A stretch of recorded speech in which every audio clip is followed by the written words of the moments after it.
أعوذ بالله من الشيطان الرجيم بسم الله الرحمن الرحيم أو كالذي مر على قرية وهي خاوية على عروشها قال أنى يحيي هذه الله بعد موتها فأماته الله 100 عام ثم بعثه قال كم لبثت قال لبثت يوما أو بعض يوم قال بل لبثت 100 عام فانظر إلى طعامك وشرابك لم يتسنى وانظر إلى حمارك ولنجعلك آية للناس وانظر إلى العظام كيف ننشزها ثم نكسوها لحما فلما تبين له قال أعلم أن الله على كل شيء قدير وإذ قال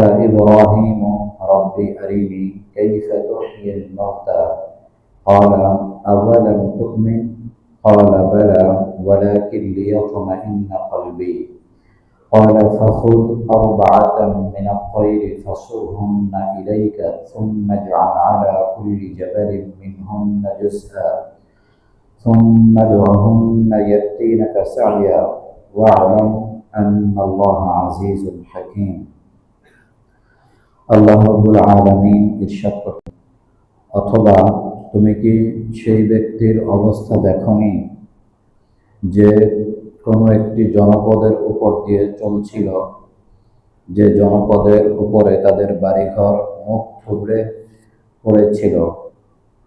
তখন সে বলেছিল, কিভাবে এদেরকে তাদের মৃত্যুর পরে আল্লাহ তাআলা জীবিত করবেন। অতঃপর আল্লাহ তাআলা তাকে 100 বৎসরের জন্য মৃত্যু দান করলেন, অতঃপর পুনরুত্থিত করলেন এবং বললেন, তুমি কত সময় এভাবে ছিলে? তিনি বললেন, আমি একদিন বা একদিনের কিছু সময়। আল্লাহ তাআলা বললেন, না, বরং তুমি 100 বৎসর এভাবে ছিলে। সুতরাং তুমি তোমার খাদ্য পানীয়র প্রতি লক্ষ্য করো, তা পচেনি। আর তুমি তোমার গাধাটির প্রতি লক্ষ্য করো, যাতে আমি মানুষের জন্য তাকে একটি নিদর্শন বানাতে পারি। আর তুমি তার হাড়গোড়ের দিকে লক্ষ্য করো, কিভাবে আমি তা উত্থিত করি এবং তাকে গোশতের পোশাক পরাই।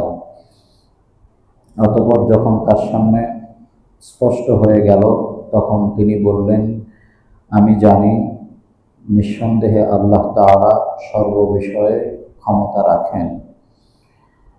আর তুমি ওই সময়কে স্মরণ করো যখন ইব্রাহিম তার প্রতিপালককে বলেছিল, হে আমার রব, আপনি আমাকে দেখান কিভাবে আপনি মৃতকে জীবিত করেন। আল্লাহ তাআলা বললেন, তুমি কি বিশ্বাস স্থাপন করো না?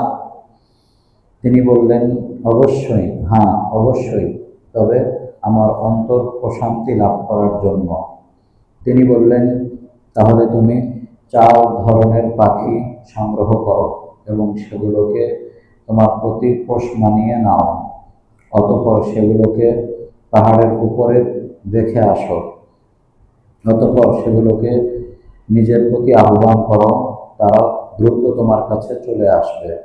আর জেনে রাখো, নিঃসন্দেহে আল্লাহ তাআলা মহাপরাক্রমশালী, প্রজ্ঞাময়।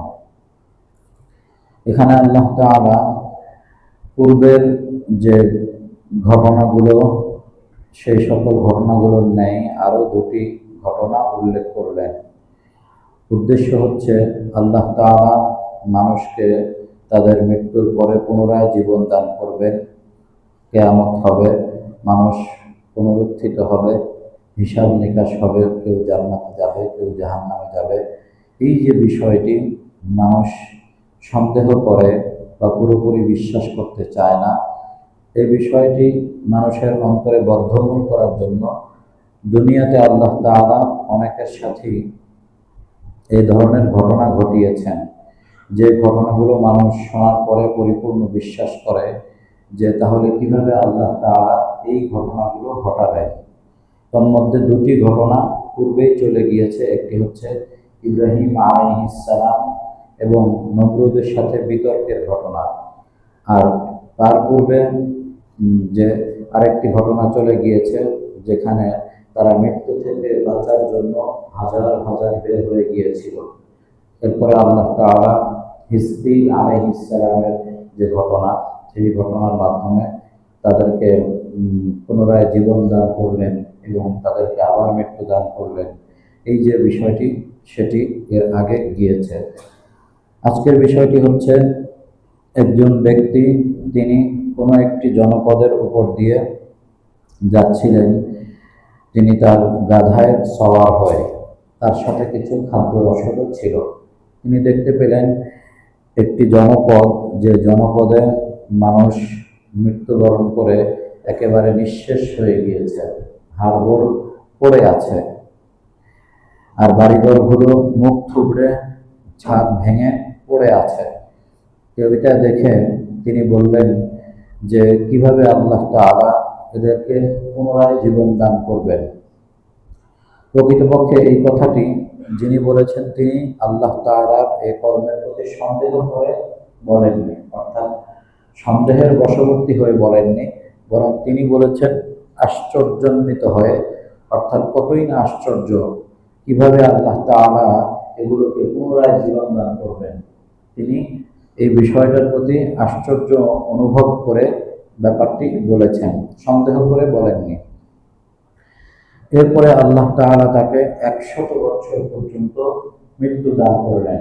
যে ব্যক্তি এই কথাটি বললেন, তাকে আল্লাহ তাআলা 100 বছরের জন্য মৃত্যু দান করলেন। এরপরে পুনরায় তাকে জীবন দান করলেন।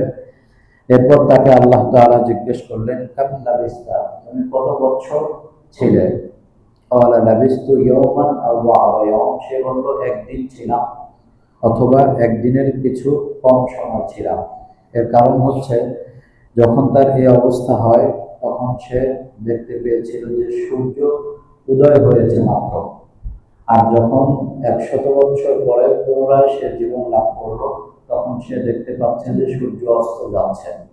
তো সে মনে করেছিল একদিনের কিছু বেশি সময় হবে, হয়তো গতকাল ফজরের পরে, সূর্য উদয়ের পরে আমার ইন্তেকাল হয়েছিল বা ঘুমিয়েছিলাম, অথবা আজকেই এই ঘটনা ঘটেছে, আজকেই সকালে আমার এ ধরনের হয়েছিল, সন্ধ্যার আগে আমি আবার সম্বিত ফিরে পেয়েছি। সে কারণে সে বলেছে যে একদিন অথবা একদিনের চেয়েও কিছু কম সময়।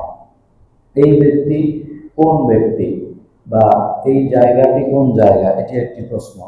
তাফসীরের কিতাবে অথবা হাদিসের কোন সহিহ বর্ণনার মধ্যে পাওয়া যায় না যে এটি আসলে কোন জায়গা এবং এই ব্যক্তিটি কোন ব্যক্তি, পাওয়া যায় না। তবে কেউ কেউ বর্ণনা করেছেন তিনি হচ্ছেন হযরত উযাইর আলাইহিস সালাম, কেউ বলেছেন আরমিয়া আলাইহিস সালাম, আর এই জায়গাটি, এই জনপদটি হচ্ছে ফিলিস্তিন, কেউ কেউ বলেছেন। কিন্তু এই সকল বর্ণনাগুলোর নির্ভরযোগ্যতা তেমনটা পাওয়া যায় না, সহিহ কোনো বর্ণনার মধ্যে পাওয়া যায় না। আর না পাওয়া গেলেও এখানে অসুবিধার কিছু নেই, কারণ এখানে মূল ব্যক্তি বের করা বা জায়গা খুঁজে বের করা উদ্দেশ্য নয়। উদ্দেশ্য হচ্ছে যে আল্লাহ তাআলা মৃত্যু দান করার পরেও যে জীবন দান করতে পারেন, তার বাস্তব বিষয়টি প্রমাণ করা। তো এরপরে আল্লাহ তাআলা তাকে বললেন যে আচ্ছা, তুমি তোমার খাদ্যের প্রতি লক্ষ্য করো, দেখো তোমার খাদ্যগুলো এখনো পচেনি। তো সে দেখতে পেল তার খাবার পানীয় সবকিছু আগের মতোই হুবহু আছে। এটা দেখে সে আশ্চর্য হয়ে গেল যে আমি 100 বছর পর্যন্ত এইভাবে ছিলাম, অথচ আমার খাবার তো দেখি ভালোই আছে। তারপরে আবার তার মনের মধ্যে আবার কৌতূহল সৃষ্টি করার জন্য আল্লাহ পাক বললেন, তুমি তোমার গাধাটির দিকে লক্ষ্য করো, কারণ খাদ্যের দিকে লক্ষ্য করার পরে তার মধ্যে সন্দেহ সৃষ্টি হতে পারে যে আমার খাদ্য তো দেখি ভালোই আছে, তাহলে তো আমি একদিনের কমই ছিলাম। আল্লাহ তাআলা বললেন, তুমি তোমার গাধাটির দিকে দেখো, দেখো তোমার গাধাটি মরে পচে গলে গিয়েছে। গাধাটিকে দেখলে সে বুঝতে পারবে যে সে 100 বছর এইভাবে ছিল, কিন্তু খাবারগুলো একেবারে আগের মতোই তরতাজা। এরপরে গাধাটির দিকে তাকিয়ে তিনি আশ্চর্যান্বিত হলেন যে এটা কিভাবে সম্ভব।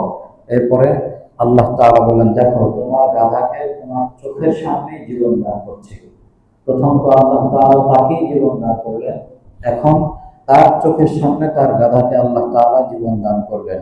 ওয়ানজুর ইলাল ইযামি কাইফা নুনশিজুহা, তুমি দেখো এই হাড়গোড়গুলোর দিকে লক্ষ্য করো, সেগুলোকে কিভাবে আমি উত্থিত করি। অর্থাৎ গাধার হাড়গোড়গুলো সব পৃথক হয়ে গিয়েছে, আল্লাহ পাক সেগুলোকে জোড়া লাগিয়ে প্রথমে এটাকে একটি কঙ্কাল সৃষ্টি করলেন। কাইফা নুনশিজুহা সুম্মা নাকসুহা লাহমা, এরপরে সেই কঙ্কালের উপরে আমি গোশতের পোশাক পরাই। সে দেখলো মুহূর্তের মধ্যে এর উপরে গোশত লেগে গেল, মুহূর্তের মধ্যে এর উপরে চামড়া লেগে গেল, এরপরে মুহূর্তের মধ্যে সেটি দাঁড়িয়ে গেল। এরপরে যখন নবী তাকে ডাক দিলেন, ডাক দেওয়ার সাথে সাথে সে উত্তর দেওয়া শুরু করলো। অর্থাৎ তার ভাষায়, গাধার ভাষায় সে আওয়াজ করা শুরু করলো, তাতে তিনি বুঝলেন যে গাধাটি পরিপূর্ণ জীবিত হয়েছে। তো এটা তো 100 বছর পরের ঘটনা। ফালাম্মা তাবায়্যানা লাহু, যখন তার এই বিষয়টি তার সামনে সুস্পষ্ট হলো, তখন তিনি বললেন, আমি জানি যে নিঃসন্দেহে আল্লাহ তাআলা সকল বিষয়ের উপরে ক্ষমতা রাখেন।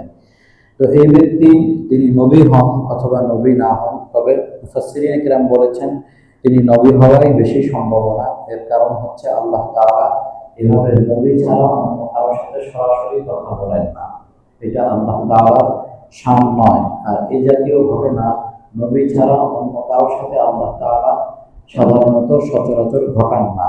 অতএব ঘটনা এবং কথোপকথনের অবস্থা দৃষ্টি মনে হচ্ছে প্রকৃতপক্ষে তিনি নবী হবেন, কিন্তু তিনি কোন নবী সেটা আমরা জানি না, কোন জায়গা সেটাও আমরা জানি না। আর এখানে তিনি কোনো ধরনের সন্দেহ পোষণ করেননি, কারণ কোনো নবী আল্লাহ তাআলার ব্যাপারে সন্দেহ পোষণ করতে পারেন না যে আল্লাহ তাআলা পুনরায় জীবিত করতে পারবেন কিনা, এই সন্দেহ করে তিনি এই কথা বলেননি।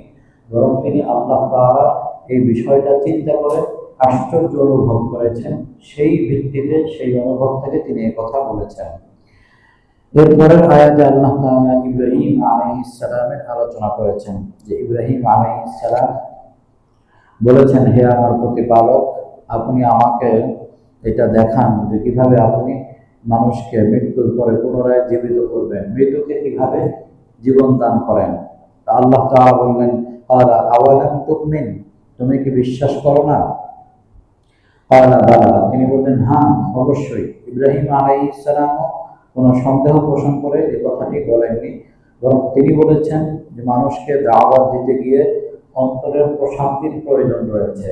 যেহেতু তিনি দাওয়াতের আমল করেন, তো মানুষকে যেন তিনি বিষয়টি সুস্পষ্টভাবে দৃঢ়তার সাথে বলতে পারেন যে আমি স্বচক্ষে দেখেছি যে আল্লাহ তাআলা কিভাবে মৃত্যুর পরে পুনরায় জীবন দান করতে পারেন। এই কথা অত্যন্ত দৃঢ়তার সাথে মানুষকে দাওয়াত দেওয়ার জন্যই তিনি এ কথা আল্লাহ তাআলাকে জিজ্ঞেস করেছেন, তিনি কোনো সন্দেহ করেননি। বরং আমার অন্তর প্রশান্তির জন্য, আমি তো অবশ্যই বিশ্বাস করি।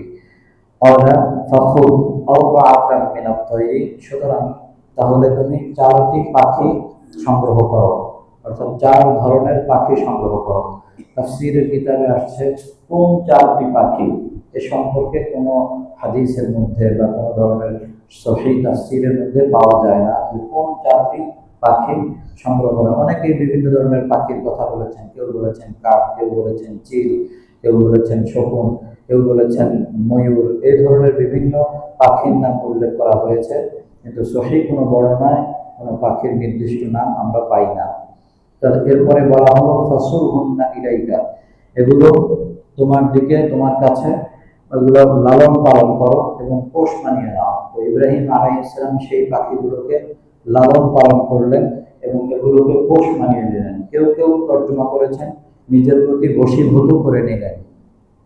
এরপর আল্লাহ তাআলা বললেন, সুম্মা জাআল আলা কুল্লি জাবালিন মিনহুন্না জুজআ, তুমি এগুলোকে জবেহ করো, জবেহ করার পরে এরপরে এগুলোকে একেবারে টুকরো টুকরো কিমা করবে, এর গোশতগুলোকে কিমা করবে।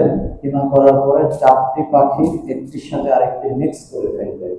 এমন নয় যে 4টি পাখির গোশত আলাদা আলাদা রেখে ওই প্রত্যেকটার মধ্যে মিক্স করা।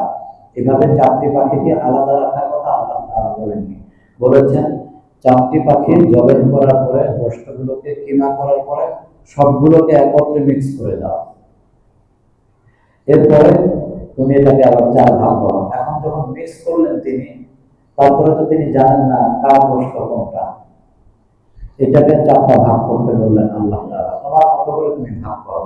এরপরে তিনি ইব্রাহিম আলাইহিস সালাম নিজের মতো করে এটাকে ভাগ করলেন। তিনি জানেন না যে এখানে কোনটার গোশত কোনটা আছে, সব মিলায় ফেলছেন। এরপরে বললেন যে 4টা পাহাড়ের মধ্যে এই 4টা ভাগ রেখে আসো। এই 4টা পাহাড় আছে, 4টি পাহাড়ের উপরে 4টি ভাগ রেখে আসো। ইব্রাহিম আলাইহিস সালাম সেটাই করলেন, যে থুম্মা জাআলা আলা কুল্লি জাবালিন মিনহুন্না জুজআ, প্রত্যেক অংশ প্রত্যেক পাহাড়ের উপরে আলাদা আলাদা নিয়ে রেখে আসো। থুম্মা দুহুন্না, অতঃপর তুমি তাদের নাম ধরে ডাক দাও। তো ওই যে তাদেরকে পোষ মানিয়ে নিয়েছে, এখন তাদেরকে নাম ধরে ডাকতে বলা হলো। ইয়াতিনাকা সাইয়া, তারা তোমার কাছে দ্রুত চলে আসবে। ইব্রাহিম আলাইহিস সালাম রাখার পরে সেই পাখিগুলোর নাম ধরে ডাক দিলেন। পাখিগুলো সেখান থেকে যার যার গোশত, তাফসীরের কিতাবে আসছে, ওই পাহাড় থেকে যার যার গোশতগুলো প্রথমে একত্রিত হলো। যেহেতু ওগুলো মিক্স করা, যার যার গোশতগুলো প্রত্যেক পাহাড় থেকে এসে উড়ে এসে একত্রিত হয়েছে। একত্রিত হওয়ার পরে এরপরে সেই পাখিগুলো সাথে সাথে আওয়াজ করে ইব্রাহিম আলাইহিস সালামের সামনে চলে এসেছে। তো আল্লাহ তাআলা এই মিক্স করা গোশতগুলোকে একত্রিত করে পুনরায় পাখি তৈরি করলেন। এরপরে আবার জীবন দান করলেন, আবার সে পাখির মতো আওয়াজ করলো, ইব্রাহিম আলাইহিস সালামের সামনে উপস্থিত হয়ে গেল। এভাবে ইব্রাহিম আলাইহিস সালামকে আল্লাহ পাক দেখালেন যে কিভাবে তিনি মৃত্যু দান করার পরে পুনরায় জীবন দান করতে পারেন, যাতে তিনি মানুষের মাঝে দাওয়াত দিতে পারেন, মানুষকে বিশ্বাস স্থাপন করাতে পারেন। মৃত্যুর পরে আল্লাহ তাআলা কিয়ামত করবেন এবং সেখানে তোমাদের হিসেব হবে, তোমরা জান্নাতে যাবে অথবা জাহান্নামে যাবে, তোমাদেরকে পুনরায় জীবিত করা হবে। তোমরা যে বারবার এই কথা বলছো যে ইযা মিতনা ওয়া কুননা তুরাবান ওয়া ইযামান আইন্না লামাবউসুন, আমরা মরে যাব, আমরা মৃত্তিকায় পরিণত হয়ে যাব, আমাদের হাড় গোড়গুলো সব নিঃশেষ হয়ে যাবে, তাহলে পুনরায় কিভাবে আমরা জীবিত হব, পুনরুত্থিত কিভাবে হব, এই কথা তোমরা বলছো। এবং তারা এটাও বলেছিল, মা সামি'না বিহাদা ফি মিল্লাতিল আখিরা, মা সামি'না বিহাদা ফি আবাইনা আউয়ালিন, আমরা আমাদের পূর্ববর্তীদের কাছে এই ধরনের কথাবার্তা শুনিনি, আমাদের বাপ-দাদাদের কাছে এই ধরনের বক্তব্য শুনিনি। ইন হাদা ইল্লা ইফকুম কাদিম, এটা তো একটা নির্জরা মিথ্যা কথা, যে যখন আমরা মাটির সাথে মিশে যাব তখন আবার পুনরায় জীবিত হব, এটা নির্জরা বানোয়ার কথাবার্তা, এটা তারা বলেছিল। তো আল্লাহ তাআলা তাদের কথার জবাবে এই সকল বাস্তব ঘটনার মাধ্যমে বুঝিয়ে দিলেন যে তোমাদের মৃত্যুর পরে পুনরায় আমি তোমাদেরকে জীবিত করার সক্ষমতা রাখি, যদি তোমরা একেবারে বাতাসের সাথে মিশে যাও, কোনো ধরনের কোনো কিছু না থাকে, কোনো চিহ্ন পৃথিবীর কেউ তোমাদেরকে খুঁজে না পায়, একেবারে কোনো পরমাণু পরিমাণেও যদি এই ধরনের হয়ে যায় যে খালি চোখে কোনো অংশই দেখা যায় না, এরপরেও আল্লাহ পাক আবার একত্রিত করে কিয়ামতের ময়দানে আমাদেরকে অবয়ব দান করবেন, আমাদের এই দেহ দান করবেন, তার মধ্যে আবার প্রাণ সঞ্চার করবেন। আল্লাহ